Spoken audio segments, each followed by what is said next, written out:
Oi, eu sou o João. Dúvidas, desafios? Chama a Clio.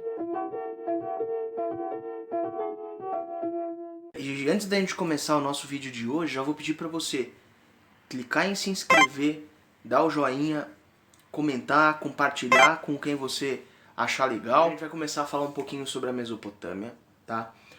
A gente vai trabalhar um pouquinho usando o documento. Eu vou começar falando com vocês com o documento histórico e da importância dos rios para essa civilização. O documento que eu vou trabalhar com vocês chama Prece para Ishtar, certo? Ishtar é uma das deusas do panteão mesopotâmico, tá? E eu vou começar. Que no rio haja água de sobra, que no campo possa haver uma segunda colheita, que no pântano haja peixes e que os pássaros façam muito ruído, que nas florestas os cervos e as cabras selvagens se multipliquem, que o jardim irrigado produza mel e vinho, que nos sulcos as alfaces e verduras cresçam altas, que no palácio haja longa vida, que ao Tigre e ao Eufrates água da cheia seja trazida, que em suas margens a erva cresça alta e possam os prados ser cobertos. Bom, esse texto ele vai trabalhar um pouquinho com a gente algumas noções sobre o que é a Mesopotâmia, né? Então você percebe que ele repete em vários momentos o quesito rio, né? Rio, água, plantação, fertilidade, né? E o que vai ser importante? Mesopotâmia é a junção de duas palavras, Mesopotâmia, e essa junção significa entre rios ou no meio dos rios. Quais rios? O próprio documento fala lá no finalzinho, o rio Tigre e o rio Eufrates, certo?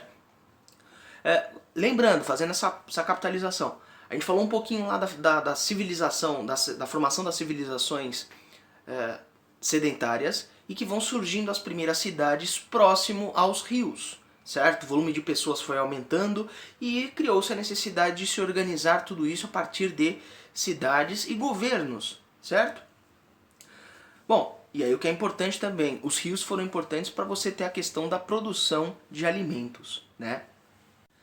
E comenta aí embaixo para mim o que você acha que tem de diferente na questão do tratamento nos rios que tinham nas cidades mesopotâmicas e nos rios que a gente tem nas cidades aqui no Brasil e nas cidades brasileiras hoje.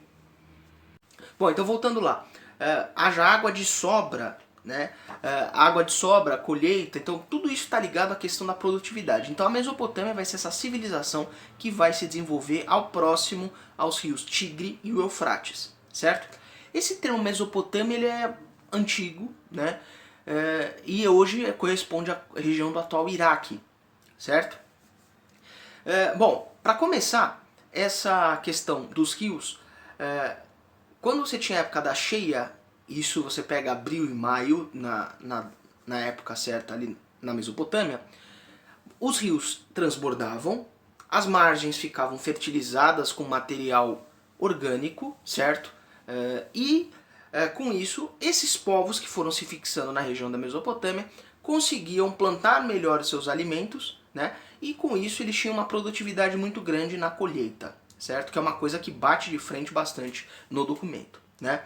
Bom, além disso, ele fala muito a questão dos animais também. Ele fala que as cabras, os peixes e os pássaros, né, são elementos que ele fala bastante. Então, bom, o que é importante a gente pensar aqui também? Que esse documento é de uma época que você já tem uma organização um pouco maior, né? Que no palácio haja longa vida. Então você já tem uma organização política nesse contexto aí da Mesopotâmia, né? Bom, as ocupações humanas começaram nessa região por volta de 6.000 a.C., né? Ou 8.000 anos atrás, do jeito que você preferir, né? E o que acontece? A Mesopotâmia vai ser um dos exemplos de civilização próxima de nós, que vai ser recente e que vai ter um primeiro processo de produção escrita, né? A questão da Mesopotâmia vai ser essa. A economia vai estar ligada muito à questão da produção agropecuária, né? E com isso, aquela região era muito disputada, né? Essa região tem alguns nomes, né? Pode ser a região do Crescente Fértil, que pega desde ali do Egito e vai até a Mesopotâmia, né? ou também a região do Levante, né, que é essa região que liga tanto a Europa, como a África, como a Ásia, né, que ela fica no meio do caminho entre essas três partes, né. Bom, o que acontece? Os povos mesopotâmicos eles não formaram um único país o tempo todo da sua história. Eles se organizavam em cidades. As cidades elas tinham algumas coisas em comum, mas na parte de cultura. Então, idioma, religião, a escrita, a produção arquitetônica. Mas o que elas tinham de em comum era a questão dos governos. Cada cidade cuidava dos seus assuntos, né? E geralmente essas cidades viviam em constante conflito. Tanto que no período histórico que a gente vai ver na sequência, você tem vários povos que vão sair se matando e vão tentar ocupar as próprias terras, se expandindo das suas cidades originais e vão formar períodos de unificação, ou seja, períodos onde que determinadas cidades vão formar um império e tomar a região da Mesopotâmia. Tá? A gente vai ver isso no próximo vídeo com um pouco mais de profundidade. Tá? A questão da cultura, além disso, eles também tinham a questão da religião. Como eu já disse, Ishtar, que é o documento que aparece aí pra gente, é uma das deusas que eles tinham nos panteões, né? Além disso, eles tinham uma divisão social muito forte, onde geralmente você tinha monarquias hereditárias. O que significa essa expressão, monarquias hereditárias? Significa que essa era um rei ou um monarca que passava esse poder para frente, né, para o seu filho, né? E essas cidades eram independentes entre si, então por isso que a gente chama esse período de cidades-estado, tá? E outro quesito que é muito importante é o quesito da escravidão. Os mesopotâmicos, de forma geral, eles tinham o processo de escravização, certo? De outros seres humanos.